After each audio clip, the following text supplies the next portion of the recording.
Eh bien, bonjour à toutes et à tous. Bienvenue au webinaire de présentation de notre programme Global Executive MBA Management, qui est le programme phare emblématique de IFG Executive Education.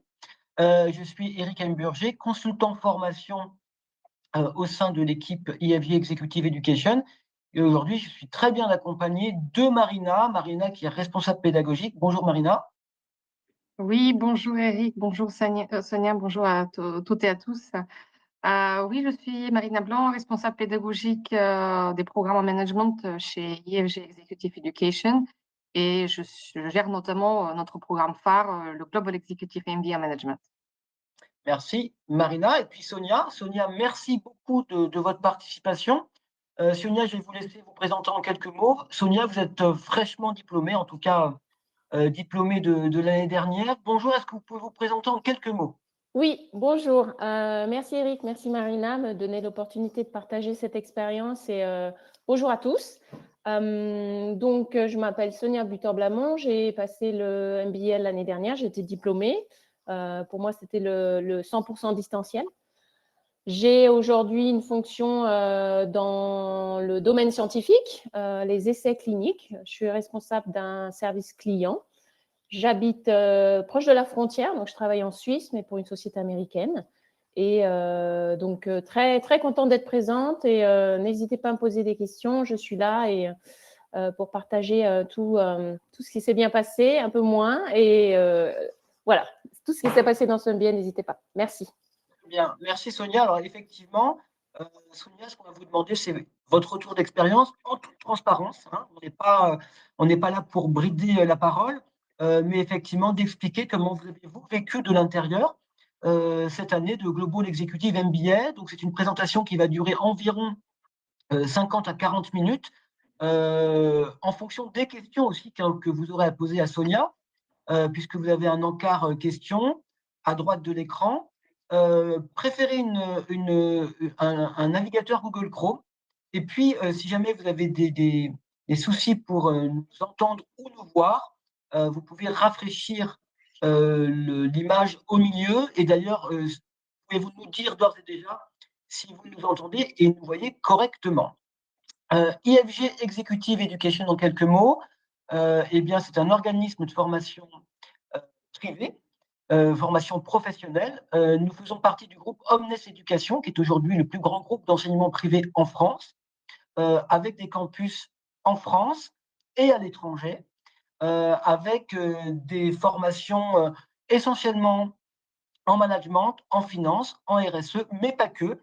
Et ce programme exécutif MBA Management est le programme phare, le programme emblématique de l'IFG Executive Education que nous enseignons depuis plus de 15 ans. Marina, c'est ça, hein? Oui, voire même. Voilà, donc programme emblématique qui est aujourd'hui en partenariat avec l'IAE de Paris-Sorbonne, ce qui n'est pas rien. Et donc, dans le cadre de ce MBA, de ce Global Executive MBA, mais ça, on l'évoquera à la fin du webinaire, eh bien, vous validerez Master et MBA de l'IAE de Paris-Sorbonne, Master d'État reconnu à l'international. Marina, à toi la parole. Est-ce que tu peux nous présenter ce programme dit tridimensionnel? Oui, avec plaisir Eric. Donc effectivement, nous parlons d'un programme tridimensionnel à plusieurs niveaux. Donc d'abord, les 12 mois sont divisés en trois grandes périodes. Vous m'entendez? On t'entend très bien, Marina. Oui, oui. Ah d'accord, OK. J'ai eu un écran noir. J'ai eu un doute.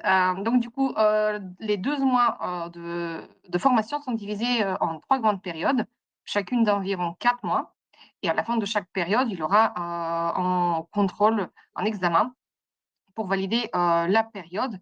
Et après l'examen, on fait un bilan intermédiaire sur l'avancement de chacun de vous au sein de la promotion. Le projet, c'est un axe central dans ce programme. Il ne s'agit pas d'un mémoire de fin d'études. On parle de projet et mémoire, mais sachez qu'il s'agit exactement du même livrable. Donc, c'est un travail à faire tout au long du programme et ça commence même voilà, ça peut commencer même un tout petit peu avant le démarrage. Donc, c'est vraiment l'axe central de ce programme. Et donc, vous allez travailler pendant toute cette période avec une soutenance orale à la fin. Le parcours est complété par par des cours synchrones et asynchrones. Ça veut dire des e-learning que vous serez en mesure de faire quand vous voulez chez vous depuis notre LMS Moodle, et aussi des ateliers. Généralement, c'est un atelier par mois à suivre en présentiel à La Défense ou dans notre campus à Abidjan, ou à distance, comme c'est le cas de Sonia. Et là, pour le coup, il faut bloquer, généralement, c'est 2 jours entiers dans votre agenda, et on fait en sorte que ça tombe vendredi et samedi.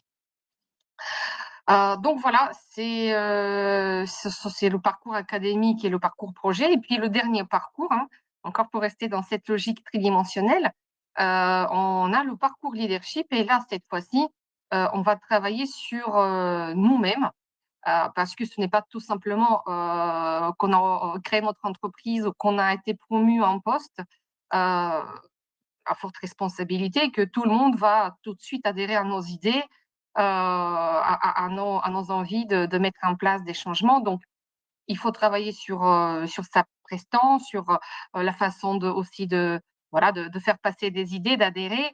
Et il y a des techniques et des outils. Et donc, on va travailler sur sa propre posture de chacun de vous grâce à ce parcours leadership. Donc, vous allez travailler également à plusieurs échelles, tout seul, comme vous l'avez entendu, avec les cours online sur Moodle, des petits groupes, des sous-groupes, notamment dans le cadre du parcours leadership et du parcours projet, mais aussi lors des ateliers, hein, où souvent vous êtes répartis en petits groupes à travailler sur des études de cas, et puis bien évidemment au niveau de la promotion entière. Donc voilà, GIMBA, comme on l'appelle pour le court, Global Executive MBA Management, est un programme complet avec des méthodes, des outils qui visent le changement et l'innovation. Et donc, l'objectif de cette formation est de vous mettre dans un contexte de réflexion, de rechallenger vos paradigmes, tout en vous confrontant aussi au regard des experts, mais aussi aux autres confrères, parce qu'on apprend aussi grâce aux autres. Donc, voilà généralement en quoi consiste ce programme. Merci Marina. Alors moi, j'ai une question pour vous, Sonia. Tu en as parlé, Marina, à l'instant. Donc, il y a 2 formats possibles, un format 100% à distance et un format blended. Le format blended étant un mixte entre des cours online et en présentiel sur notre campus à Paris La Défense ou à Abidjan. Sonia, qu'est-ce qui vous a motivé, poussé à vous inscrire sur ce programme et sur un programme à distance?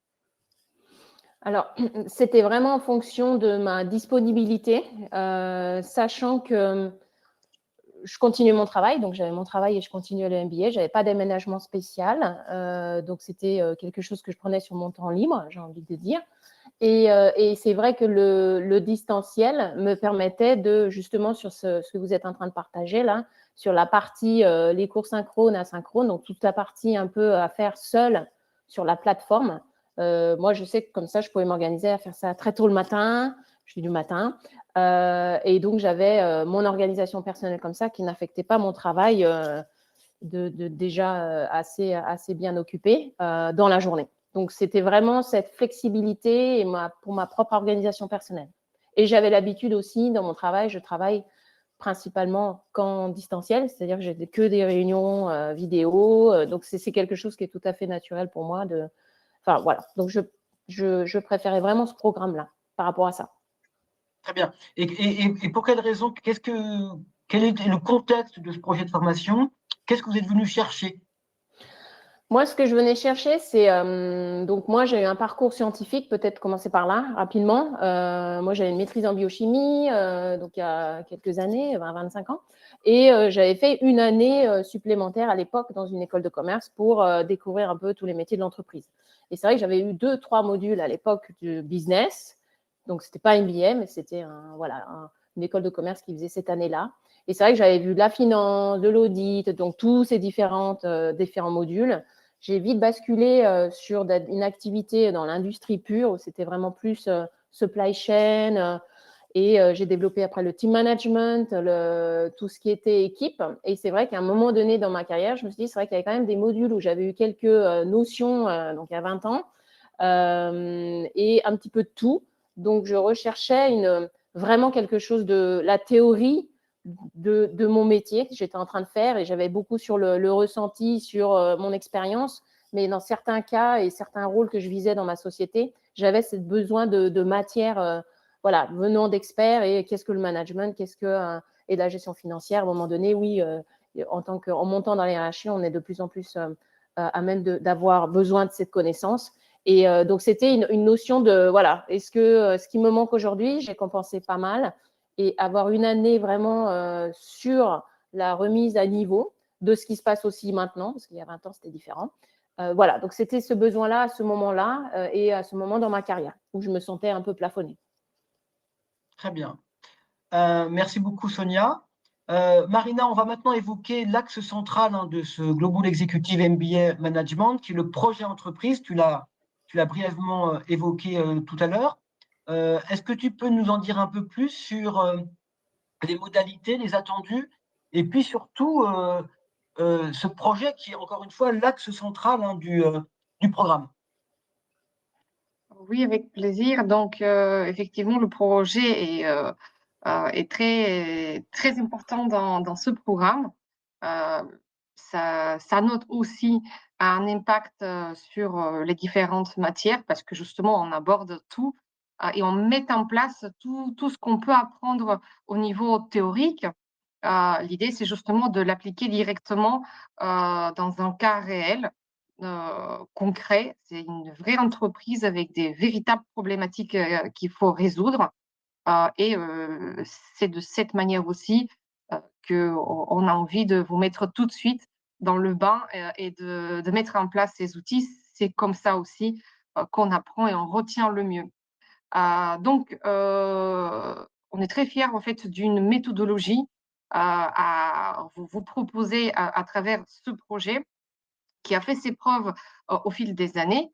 Donc, comme j'ai dit tout à l'heure, ça fait même plus de 15 ans. C'est à peu près sur cette période-là qu'on travaille avec la Sorbonne. Mais la méthodologie d'IFG, cette logique d'enchaînement des différents outils dans le cadre de l'analyse stratégique, c'est beaucoup plus ancien. Et peut-être que vous ne le savez pas, mais IFG a été fondé en 1956, donc bientôt 70 ans. Et cette méthodologie, en fait, elle a démarré avec notamment ce programme qui, à l'époque, ne s'appelait pas comme ça. Mais en tout cas, c'est resté, en fait, au fil de toutes ces décennies. En fait, cette méthodologie a été adaptée en fonction justement des évolutions du marché et des besoins des dirigeants. Et ce qui est intéressant de dire, c'est que ça fait maintenant 2 ans qu'on a travaillé sur un volet supplémentaire ajouté dans cette méthodologie, qui est justement le regard et l'impact des modèles économiques sur la société, sur l'environnement, et donc voilà ce qu'on appelle aussi la RSE. Et on a rajouté tout au long de notre méthodologie cette démarche RSE, parce qu'on s'aperçoit effectivement qu'il y a des modèles économiques, des business models de beaucoup de structures qui ne sont pas vraiment efficients en termes de RSE. Et l'idée, c'est aussi de réfléchir justement pour l'avenir d'une structure, d'une entreprise. Qu'est-ce qu'on peut proposer comme nouveau business model qui va répondre à ces enjeux. Et là, on s'inspire et on s'appuie notamment sur les 17 objectifs de développement durable des Nations Unies pour justement créer, réfléchir. Donc, il y a bien évidemment une partie créative pour développer les entreprises. Pardon. Donc, bien évidemment, vous serez encadré par un pilote du projet qui va vous suivre tout au long, qui va vous accompagner dans la compréhension et la mise en place de cette méthodologie, qui va vous challenger attention, il ne va pas vous souffler les bonnes réponses parce que parfois, il n'y a pas qu'une seule bonne réponse. Dans la stratégie, c'est souvent le cas. Mais quand même, il va vous poser des questions, à vous de chercher les réponses. Il va vous challenger aussi. Il va vous expliquer aussi s'il y a des points flous. Et donc, voilà, vous ne serez pas du tout seul dans cette démarche parce qu'encore une fois, vous travaillez sur une vraie entreprise. Ce n'est pas une étude de cas. Et donc, chaque projet est différent, chaque entreprise est différente.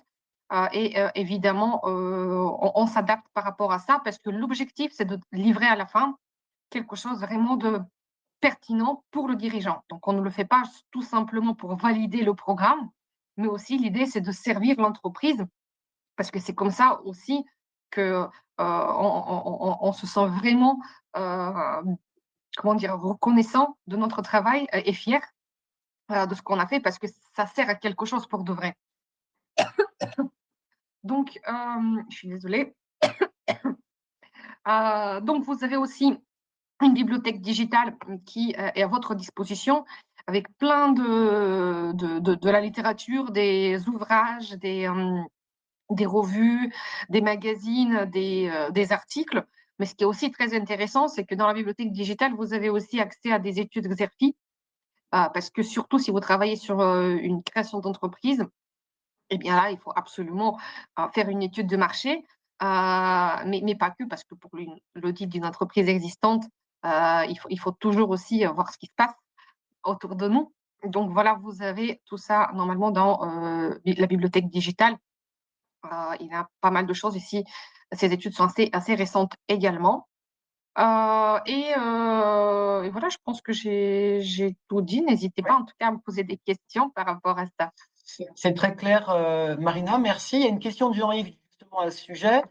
Donc, le projet d'entreprise, on parle donc bien de proposer des axes et des solutions à des entreprises réelles qui choisira par la suite de les implémenter ou non. C'était exactement ça, Jean-Yves. C'est une entreprise existante, de leur proposer des axes d'amélioration ou autres, et après, ils choisissent ou non de les implémenter. Sonia, comment est-ce que vous avez travaillé, vous, sur ce projet entreprise? Est-ce que vous avez travaillé sur votre propre entreprise, sur une entreprise que vous aviez identifiée, et comment est-ce que vous avez travaillé avec le pilote? Est-ce que vous pouvez nous expliquer votre organisation? Oui, alors, moi, je l'ai fait sur une entreprise extérieure, pas au sein de mon entreprise. C'était aussi un choix de découvrir un autre domaine. Donc, j'ai préféré aller plus sur l'industrie horlogère. Donc, moi, j'ai trouvé une société, c'était une start-up qui était créée depuis 6 mois, mais il y avait tout un historique de plusieurs structures créées. Donc, c'était un entrepreneur qui était déjà dans le business depuis un petit moment. Et donc, moi, je suis intervenue, j'ai trouvé cette entreprise par hasard. J'aimerais vraiment insister, et même si c'est dit et redit, il faut aller extrêmement vite dans la recherche de cette entreprise parce que la période d'examen arrive très vite. Et si on a du temps à passer pour chercher une entreprise, on aura moins de temps pour préparer les examens. Donc, c'est vrai que nous, on avait un petit peu… on était 2 ou 3 dans la promotion à ne pas avoir d'entreprise dès le début. Donc, je vous invite, si vous êtes motivé, à commencer à démarcher des sociétés parce que beaucoup de sociétés refusent, même s'il y a une charte de confidentialité. Donc, peut-être partager ce point-là. Donc, ce n'est pas facile d'en trouver. Donc, nous, dans notre promo, il y a eu plusieurs personnes qui ont fait leur démarrage d'entreprise, des grands groupes, des petits groupes. Il y avait un petit peu de tout. Donc, ça, c'est vraiment le point de stress en début d'année que j'ai eu, moi, réellement. On a commencé en octobre et dès décembre, maximum, on devait avoir une entreprise. Et moi, j'ai dû trouver l'entreprise presque au pied du sapin à Noël. Donc, c'est vrai que c'était très stressant. Je pensais que ça allait être un peu plus simple à trouver. Après, moi, j'ai énormément apprécié ce projet réel en parallèle des cours. Et donc, on est en autonomie là-dessus. Mais ce pilote donc, est vraiment présent et pour nous, ça a été le succès. Pour moi, j'ai trouvé ça extraordinaire. Vous pouviez, donc c'était une fois par mois, on voit le pilote. Vous avancez avec différentes parties. Une première partie à finir dans le mois pour que le pilote puisse vous aider à voir ce que vous avez fait. Et en effet, il ne va pas vous dire ce qu'il faut faire. Il va dire, là, il va poser des questions, comme tu disais, Marina. et vous allez peut-être partir sur du hors-sujet, comme ce qui s'était passé moi au début. J'ai dit mince. Donc, c'est quelques pages par mois qui peuvent être vues par le pilote. Ce qui est très important, et dans la promo, on a eu quelques personnes qui ont été un peu en retard sur certaines choses. C'est vraiment un cadre à suivre, un calendrier à suivre par rapport à ce projet d'entreprise. Vous pouvez bénéficier de pilotes si vraiment vous suivez les règles du timing. C'est important. La pilote qu'on a eue est extraordinaire. Je pense qu'ils sont tous extraordinaires. Elle avait une patience. C'est très peu de temps avec le pilote. On a 1 heure par mois, mais très, très efficace. Par contre, il faut suivre le timing. Et moi, j'ai adoré. Donc, c'est un pilote qui vient d'un autre environnement, mais qui est capable d'avoir cet œil. Voilà, c'est par rapport au plan, c'est logique ou pas, ou tu vas trop loin. Donc, c'est un petit peu les rails qui vont maintenir sur l'objectif, mais c'est à vous d'avancer, en fait. C'est vraiment cette image-là que j'ai du pilote. Pas celui qui est assis à côté de nous, parce que plein de fois, on est tout seul dans la voiture. C'est vraiment ça. C'est nous qui pilotons. Très bien, merci Sonia. Ça ira? Pardon, allez-y, terminez. Non, c'est bon. Je ne sais pas s'il y a des questions par rapport à ça, n'hésitez pas. Oui, il y a une question de Touré qui demande le thème de votre projet entreprise. Alors, si je puis me permettre de répondre, et puis Sonia et Marina vous compléterez, mais le thème, c'est vraiment un audit, une étude de cas stratégique d'entreprise, et l'objectif étant d'avoir une vision globale et transverse de l'entreprise. C'est bien ça, Sonia, hein, c'est ça. En fait, le projet, c'est vous allez définir la problématique de l'entreprise. Voilà. Donc, vous allez parler, quelle est la problématique, je ne sais pas, donc selon le statut de l'entreprise, si c'est au début, si c'est au milieu, qu'est-ce qu'ils veulent faire, et vous allez avoir à poser une question. Votre sujet, c'est une question. Et vous répondez à cette question, donc quel est l'axe stratégique à suivre par rapport à cette problématique, et puis vous allez travailler sur plusieurs scénarios. Donc, vous allez utiliser les cours pour proposer, donc vous allez avoir la matière dans les cours qui vont amener tout cet aspect stratégique. C'est vraiment ça.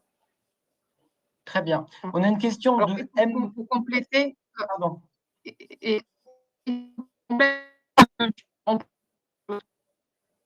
On t'entend mal, Marina. Oui, pareil, je perds la connexion avec Marina. Oui. Je disais, tu veux que je complète la réponse de Sonia? Vas-y. Oui, alors je peux peut-être aussi m'appuyer sur ce qui est projeté. Donc, vous voyez ici la présentation des 3 grandes étapes de l'étude. On commence par une problématique. Donc, là-dedans, c'est la partie la plus lourde d'ailleurs à faire, parce que je fais souvent le parallèle avec la médecine. C'est un peu la même chose qu'on va faire pour cette entreprise que vous allez trouver.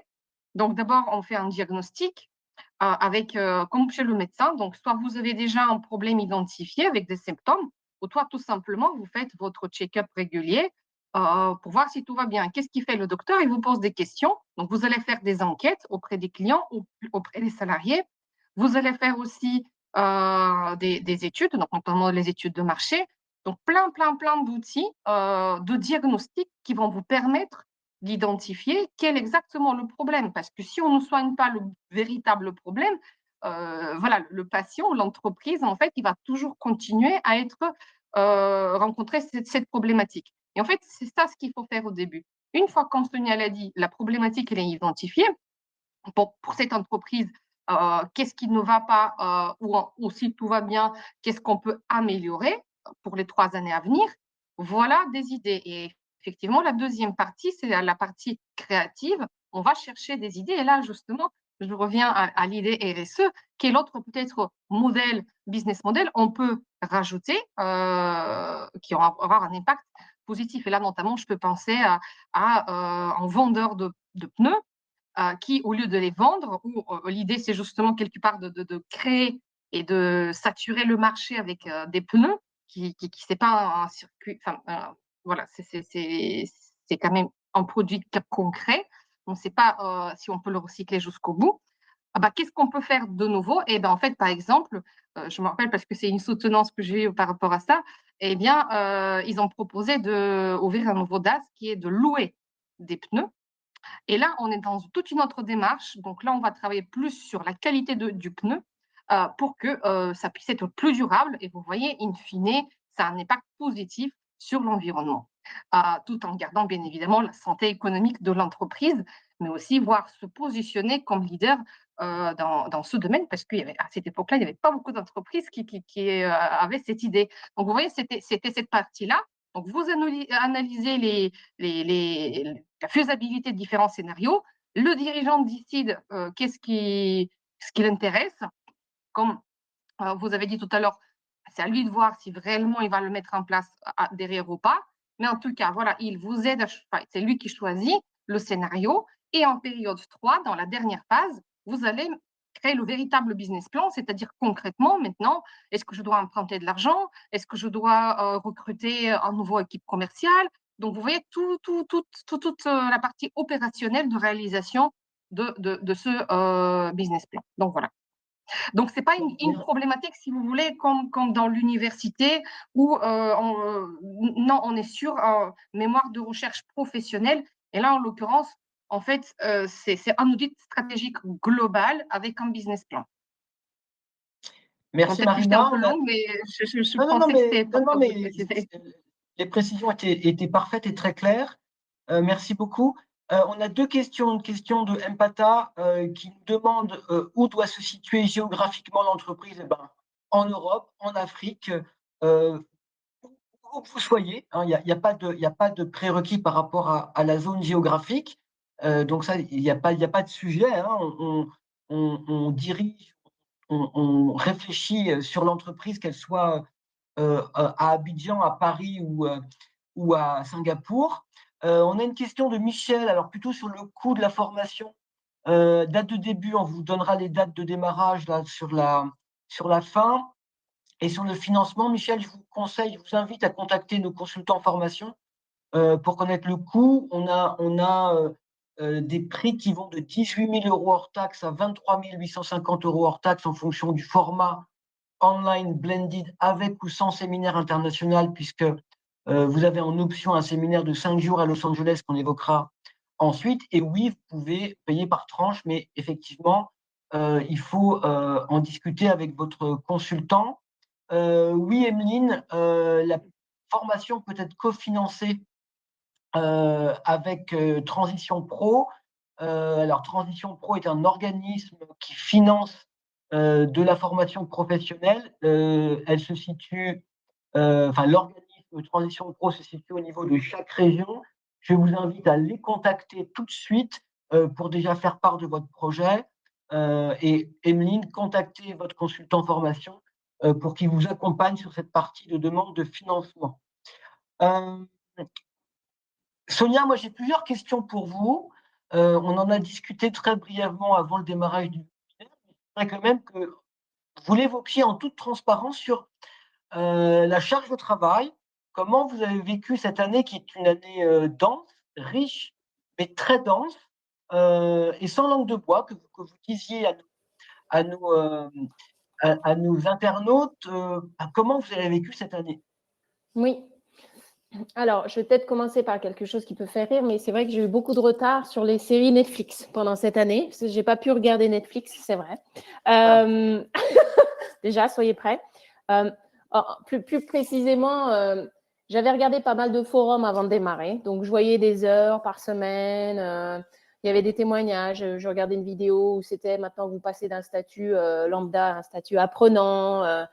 Donc, tout ce que j'avais lu en pensant que ça allait être compliqué, ça va être difficile et long, c'était 10% de la réalité. C'est-à-dire long, comment? C'est vraiment dans la durée. Ce qui était, je m'attendais, c'est il faut changer de vie. C'est-à-dire que vous devez être organisé, c'est par… Alors, moi, j'avais cette organisation-là qui a fait que j'ai pu rendre tout en temps et en heure et avoir un métier en même temps. Donc, je sais qu'il y en a qui faisaient ça à plein temps, c'est différent, mais en tant que personne qui travaille, pour moi, c'était 10, 15 heures par semaine, mais toutes les semaines, pendant 52 semaines. Donc, moi, j'ai choisi de prendre certaines vacances pour avancer sur mon mémoire. Donc, c'était vraiment être toutes les semaines sur le MBA, que ce soit préparer les modules en ligne, les choses qu'on pouvait faire tout seul. Moi, je sais que je me suis organisée pour les faire très rapidement au début. Donc, c'est vraiment… je pensais à m'attendre de quelque chose qui allait me prendre beaucoup de temps. C'était beaucoup de temps. un intérêt certain. Chaque module, moi, j'ai adoré. C'est exactement ce que j'attendais. C'est extraordinaire. Alors, bon, gestion financière, ce n'est pas mon truc, mais il faut passer par là. J'ai adoré. Le rythme est assez différent. Donc, selon l'interaction que vous allez avoir avec les cours, avec les ateliers, c'est une fois par mois. Il y a des webinaires sur le leadership, vous allez peut-être en parler, mais vous avez des connexions le soir. Donc, vraiment, 10 à 15 heures, c'est sans les cours. Hein. C'est sans les ateliers, c'était le vendredi et le samedi une fois par mois. Donc, c'est vraiment beaucoup. Bon, 10-15 heures, si vous regardez le temps que vous passez devant la télé par semaine, c'est peut-être ça. Je ne sais pas. Moi, je passais quand même pas mal de temps. Et c'est vrai aussi, le plus gros challenge pour moi, sachant que quand on se gère tout seul, c'est facile, quand on a la motivation, c'est l'impact sur votre environnement, vos familles, vos amis. Donc, c'est vrai que j'ai mis entre parenthèses certains moments, les week-ends, le samedi, voilà, je travaillais sur mon MBA. Le dimanche, c'était avec ma famille. Le samedi, c'était… moi, j'ai la chance d'avoir des enfants qui sont assez grands. J'ai 2, j'ai un mari aussi. Donc, c'est vrai que le plus gros challenge pour moi, ça a été de faire accepter que ça n'a pas duré que 2 mois. Et je travaillais beaucoup, beaucoup. Et c'était vraiment juillet, août, il fallait travailler. Donc, c'était tout ça. Je n'avais pas conscience tant que je ne passais pas dedans. Et c'est vraiment là, ce qui m'a sauvée, c'est la rigueur. C'est ce plan et s'y tenir. Et décaler certains trucs le week-end quand je ne pouvais pas terminer dans la journée. Donc, c'était ça. Ma plus grande surprise, c'est je savais que ça allait être difficile en temps, mais c'était énorme. Et le stress de ne pas trouver d'entreprise aussi, où il a fallu que je rattrape beaucoup de choses avec l'entrepreneur, en discutant avec lui sur des points que j'aurais pu prendre peut-être un peu plus de temps en démarrant un peu plus tôt. Bon, mais vous étiez contente, in fine, Sonia. Ah oui, pardon. Par contre, alors, bien sûr, aujourd'hui, je suis tellement fière de moi. Vous allez dire, elle est tellement… mais c'est vrai, on est tellement… C'est l'accomplissement de soi, ce MBA. C'est un truc que l'on fait pour soi. Bien sûr, ça m'a permis, moi, de grandir dans ma société. Hein. Je suis passée de team manager d'une équipe de 20 personnes. J'ai été promue… j'ai 150 personnes maintenant dans mon groupe. Donc, ça faisait partie d'une pierre qui me manquait. Donc, je suis extrêmement satisfaite et l'interaction avec le groupe est extraordinaire. Vous avez des gens de tout domaine. Moi, j'étais scientifique, supply chain. J'ai rencontré des gens qui faisaient des ressources humaines, des gens d'Afrique, des gens de Roumanie. C'est une culture incroyable et on se rend compte qu'on est tous un petit peu dans le même stress de devoir réussir. On n'a pas trop de temps. Et ça, c'était extraordinaire. Oui. Merci. Alors, effectivement, Sonia, vous avez suivi une formation pour 100 à distance. C'est très important ce que vous venez de dire, parce que même à distance, il y a du travail collaboratif, de l'intelligence collective, des connexions, des amitiés qui se créent. Oui. Et la clé, c'est fondamental ce que vous venez de dire, Sonia, la clé du succès, c'est la rigueur, la régularité, la discipline, le travail et la motivation. Et je pense que, comme on l'évoquait tout à l'heure, Sonia, on n'a rien sans rien, et sans travail, c'est compliqué de valider un master d'État et un MBA. Oui, et si je peux me permettre ma grande surprise aussi, parce que moi je connaissais des gens qui avaient fait des MBA dans mon parcours, des choses comme ça. Moi, ça avait été dit au début, hein, je sais, mais j'ai eu la surprise de voir que certains n'ont pas réussi. Même s'ils avaient la volonté, il y a des personnes qui n'ont pas eu, donc ils ont eu des temps supplémentaires, mais c'est un vrai examen. On n'achète pas une certification. Et je sais que ça fait partie de vos arguments, mais c'est la réalité. On peut, si on ne suit pas ça, voilà, c'est quelque chose qu'il faut avoir en tête. Ce n'est pas parce que vous signez aujourd'hui que vous l'aurez, en fait. Alors, la plupart des gens l'ont, hein, quand on suit ce rythme, on est encadré, on a de l'aide, la méthode de travail, justement, le groupe, votre groupe, c'est la clé. Parce qu'il y en a qui ont l'habitude, en fait, de traiter des choses, par exemple en finance. Moi, je sais que j'allais toujours vers le même. C'est quelque chose qui est bien fait aussi à l'IFG, parce que vous l'aviez dit, c'est la réalité. Notre groupe était très hétérogène. Donc, on avait vraiment chacun notre force. C'est vrai que je parlais un peu facilement. J'avais l'aspect gestion des équipes. Donc, on se complémentait beaucoup. Et c'est pour ça qu'on a réussi à optimiser notre temps aussi. Vraiment. Si on n'avait pas essayé de connexion dans le groupe, nous, on s'appelait les Tigres. On était une petite promotion. Et on avait vraiment différents profils. Des gens très speed, des gens très, comment dirais-je, qui avaient besoin de réfléchir un peu plus longtemps. Il y a eu quelques discussions vraiment houleuses, mais dans le bon sens. Et on a réussi à vraiment apprendre avec ça, avec toutes. Ouais, ouais. Oui, c'est la vie d'un groupe, hein, de toute façon. Oui. Voilà. Alors, on a des questions concernant. Alors, une question de Lucas qui demande le niveau de français requis. Alors, il n'y a pas de niveau de français requis. En tout cas, il faut quand même parler couramment et comprendre parfaitement le français, puisque la formation est dispensée en français et qu'il n'y a pas possibilité de passer certains examens en anglais. Donc, il faut maîtriser la française, tant à l'écrit qu'à l'oral. Une question de Sandrine. Marina, quelle est la différence entre le Global Executive MBA? Alors, attendez. Quelle est la différence de cette formation? Ah oui. Alors, le Global Executive MBA Management est une formation qui est en partenariat avec l'IAE de Paris-Sorbonne. Vous avez là sur l'écran les diplômes et certificats que vous allez valider en cas de succès, évidemment. Et donc, dans le cadre de cette formation, puisque nous avons un partenariat direct avec l'IAE de Paris-Sorbonne, eh bien, vous validez le master d'État management et administration des entreprises, le MAE qui est délivré par l'Université Paris-Panthéon-Sorbonne, le MBA de l'IAE de Paris qui est la Business School de la Sorbonne. Et donc là, vous aurez la remise des diplômes dans l'amphithéâtre de la Sorbonne. Et puis ensuite, vous avez les diplômes de l'IFG Executive Education, le Global Executive MBA Management et une certification niveau master qui est manager des entreprises et des organisations. Dernière précision, sur le format 100% à distance, c'est l'IFG qui dispense, organise et commercialise cette formation. Uniquement l'IFG Executive Education. La Sorbonne ne le propose pas. Une question de Louis. Combien d'étudiants constitue la promo 2025 Alors, Louis, c'est une très bonne question. Nous avons plusieurs promotions ouvertes chaque année. Et là, en l'occurrence, on va vous donner les dates dans quelques minutes. En l'occurrence, pour 2025-2026, enfin en tout cas, pour 2026, on a une promo online mars et une promo blended avril. Et puis ensuite, on aura 2 promos à la rentrée de septembre. Sonia, vous étiez combien dans votre promo? Nous, on était 12. D'accord, donc petite 11 ou 12. promo. Ouais, petite Ouais. promo. Après, on a eu des plus grosses promos de 50-60 personnes online. Hein. Et sur le format blended, on est plutôt sur 15-20 apprenants par promo. Une question pour toi, Marina, une question de Bertrand.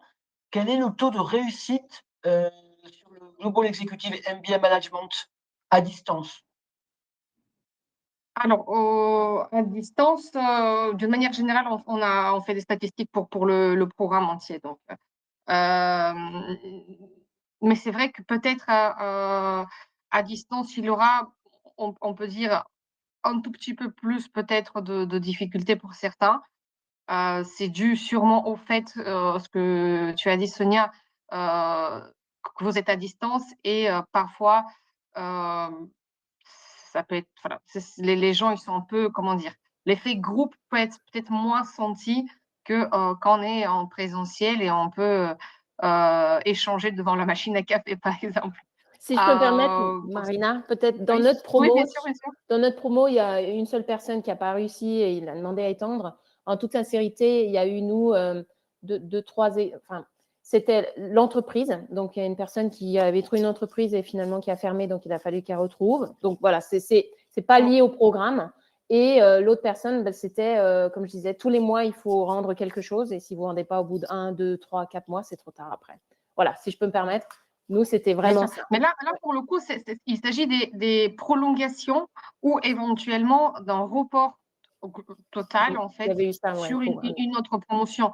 Ça, c'est pas un véritable échec, en fait. Un véritable échec, c'est quelqu'un qui n'est plus éligible pour obtenir le diplôme.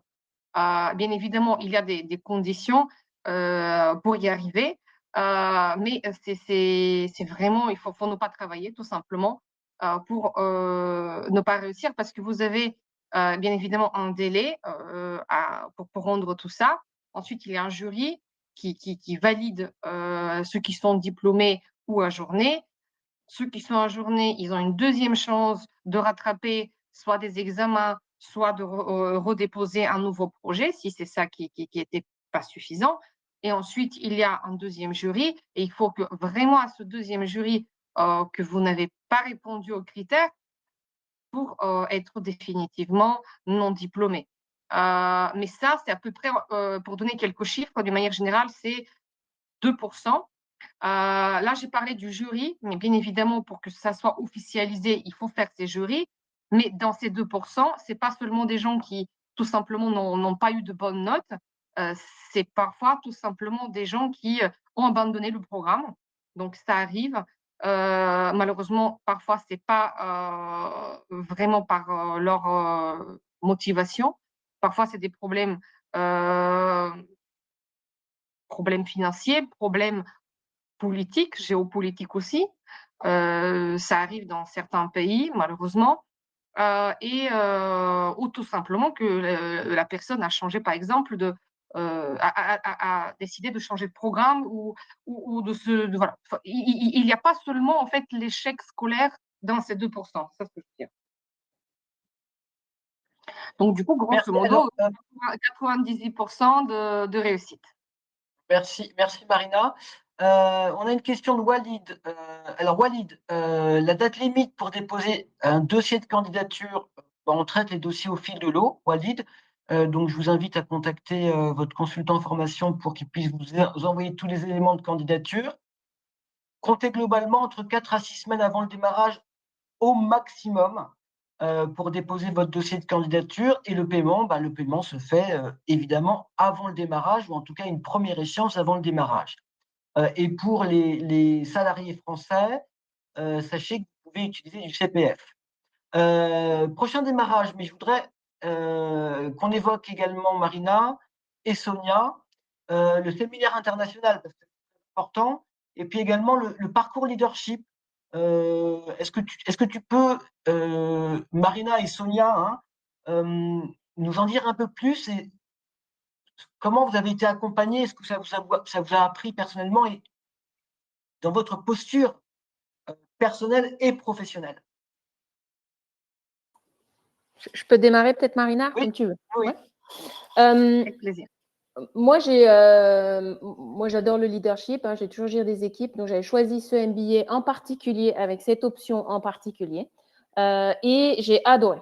Notre consultante, c'est Magali. Elle est extraordinaire. C'est quelque chose, c'est un moment où on était en demi-groupe. Donc, on avait aussi vraiment très, très peu de personnes. Et on avait des thèmes très concrets sur des choses que l'on va vivre au fur et à mesure de notre vie de leader. J'avais eu quelques expériences, mais ce que j'ai vraiment adoré, c'est que j'ai un parcours pratiquement que dans des sociétés américaines. On a vu aussi d'autres modes de management. Alors, je me souviens d'une méthode canadienne, résolution de problèmes, là, les codev. J'ai adoré. Donc, c'était aussi ouvrir d'autres options, d'autres approches sur certains problèmes liés au leadership.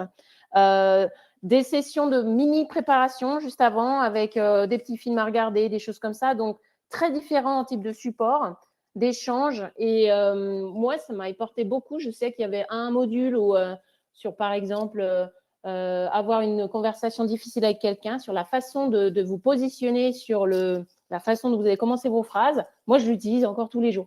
Et j'avais une technique, mais celle-là est bien meilleure. Donc, c'est vraiment des choses que j'ai appliquées, même en ayant 20 ans d'expérience dans le leadership. Vraiment extraordinaire. Moi, j'ai adoré. C'est mon cours préféré.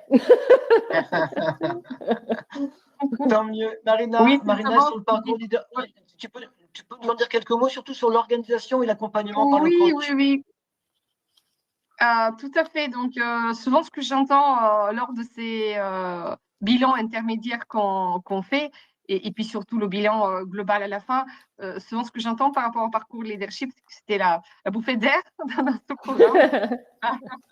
Donc, c'est vrai que il n'y a pas vraiment de stress parce que par rapport à ce parcours, il n'y a pas forcément de bonnes et de mauvaises réponses. Je reviens à ce que j'ai dit tout à l'heure. On va travailler chacun travaille sur soi-même. Donc, bien évidemment, comme tu l'as dit, Sonia, il y a des techniques et des thématiques pré-identifiées qui touchent à peu près chaque dirigeant. Mais aussi, il y a un deuxième axe qui est notamment cette méthodologie canadienne qui est le CODEV. Et là, chacun, à tour de rôle, on travaille sur une problématique qui est propre individuellement, bien évidemment, en toute confidentialité. Et c'est quelque chose vraiment, vous travaillez sur vous-même, accompagné par une coach certifiée qui a de l'expérience justement dans l'accompagnement et comportemental. Et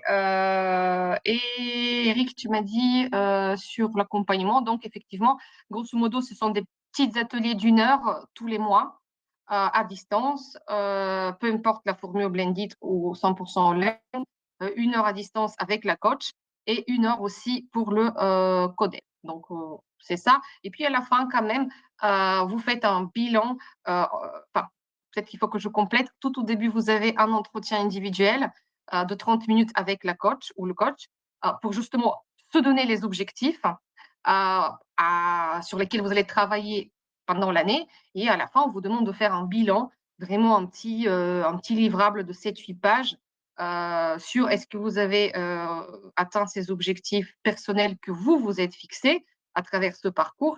Et comme j'ai dit ici, il n'y a pas de bonne et de mauvaise réponse. C'est tout simplement avoir joué le jeu. C'est ça qui quand même est une sorte de validation de ce parcours. Alors, je précise, merci Marina. Alors, je précise bien que le parcours leadership n'est pas une option. On a évoqué, voilà, on a évoqué le programme tridimensionnel avec le parcours académique, le parcours projet et le parcours leadership. Ces 3 parcours sont totalement imbriqués dans les 12 mois de formation. Ce ne sont pas des options, c'est obligatoire. En tout cas, ça fait partie du programme de formation. Ce qui est optionnel, pour le coup, Marina, c'est le séminaire international, aujourd'hui à Los Angeles. Alors, est-ce que Sonia, vous êtes partie au séminaire? Non, non, je n'ai pas pu y aller. Mais dans ma promo, une y est allée et elle était ravie. Ouais. Oui. Alors, aujourd'hui, on fait partir nos apprenants à Los Angeles, Marina, qui était récemment, au mois de novembre, pour la dernière session. Donc, on fait partir chaque année eh bien, les personnes qui le souhaitent en séminaire international à Los Angeles, à UCLA, donc University California de Los Angeles. Marina, est-ce que tu peux nous en dire quelques mots? Alors, effectivement, personnellement, moi-même aussi, au retour après ce séminaire, je peux dire que je me sens métamorphosée parce que vraiment, la Californie, c'est tout un monde à part entière. Comme on dit, voilà, dernièrement, j'entends dans les médias que la Californie, c'est pas les États-Unis. Eh bien, voilà, je confirme que effectivement là-bas, c'est tout un autre monde. Ils sont tellement à l'avance dans tout ce qui est technologie, des voitures autonomes, des livraisons avec des petits robots autonomes. On croit ça dans les rues, c'est waouh. Enfin, Après, est-ce que c'est un véritable bon progrès ou pas? Bien évidemment, on peut en discuter.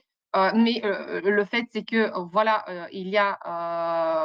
ça existe quelque part sur cette planète et le témoigner par ses propres yeux, c'est vraiment bouleversant. Et puis, on a une semaine de cours à UCLA. J'ouvre une petite parenthèse, c'est quand même l'université publique numéro 1 aux États-Unis. Donc, elle est très renommée et on a la chance d'avoir des intervenants qui dispensent ces cours sur l'IA. Donc, c'est la thématique de ce séminaire, c'est l'IA et son utilisation dans le monde de l'entreprise. Donc, voilà pour ce programme. Ce qui permet du coup aussi pour ceux qui font la formation à distance, mais aussi ceux qui font le blended, de se croiser et de se retrouver physiquement sur place. Ça crée un super lien. Là encore, on a notre petit groupe WhatsApp de la dernière session.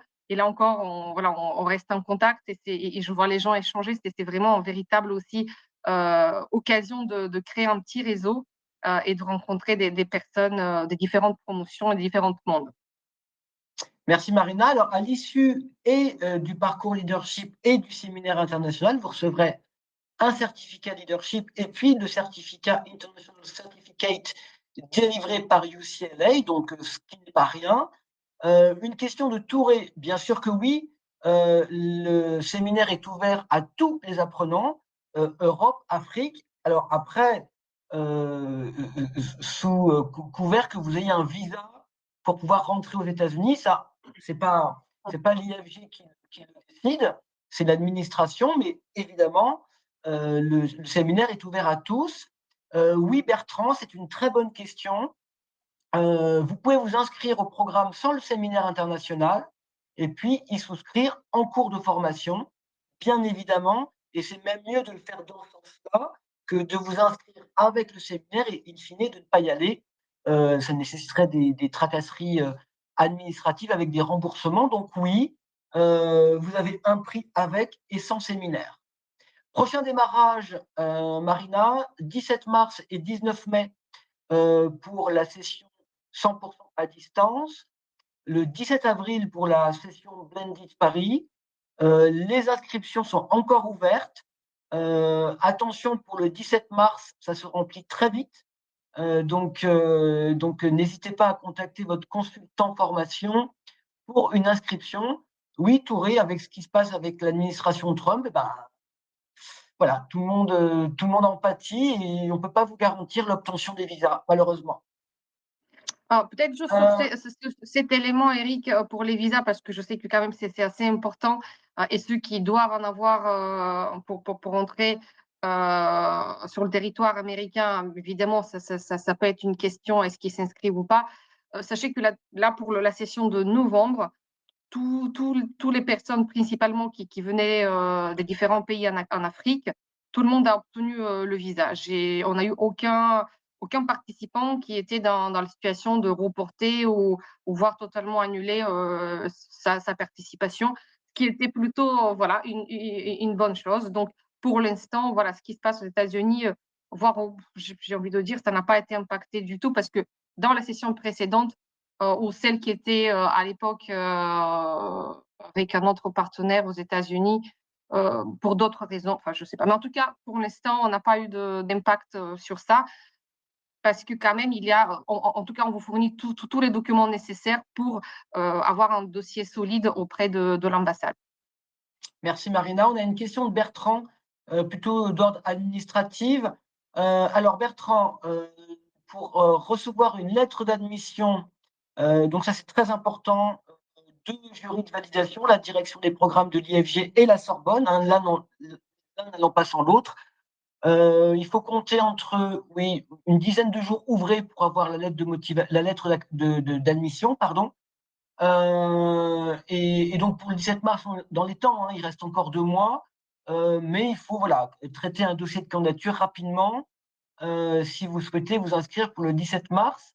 Marina, Sonia, après la formation, eh bien, vous intégrez la communauté d'alumni de l'IFG et de la Sorbonne, avec effectivement des offres d'emploi, une plateforme dédiée aux alumni qui est AlumForce, une communauté d'alumni, comme l'a dit tout à l'heure Sonia, des amitiés secrètes, des liens secrets, un réseau secret pendant la formation et après. Et donc, on a cet accompagnement qui vous est proposé. Sonia, je vais peut-être vous laisser le mot de la fin.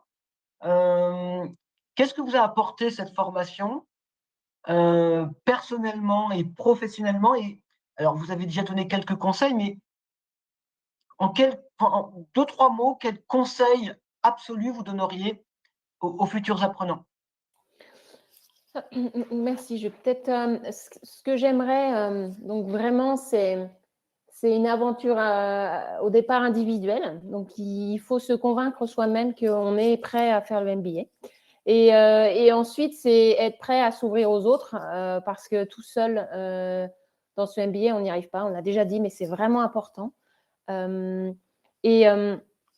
Personnellement, c'est vrai que j'ai eu l'opportunité de me mettre un petit peu des objectifs à chaque tranche d'âge. À 20 ans, 30 ans, j'ai fait un semi-marathon. À 20 ans, j'ai fait du sport beaucoup. À 50 ans, je me dis, je ferai un MBA. Donc, c'était vraiment une étape. Je veux dire, les préparations de marathon à côté, c'est rien. Donc, vraiment, c'est un événement dans ma vie. La remise des diplômes à la Sorbonne, quand vous arrivez dans l'amphithéâtre, je pense que ça restera dans ma mémoire comme jamais. C'est un endroit qui est mythique. J'étais jamais allée. Donc, c'est des moments qui resteront vraiment, qui m'ont impacté personnellement et qui m'ont apporté énormément de confiance.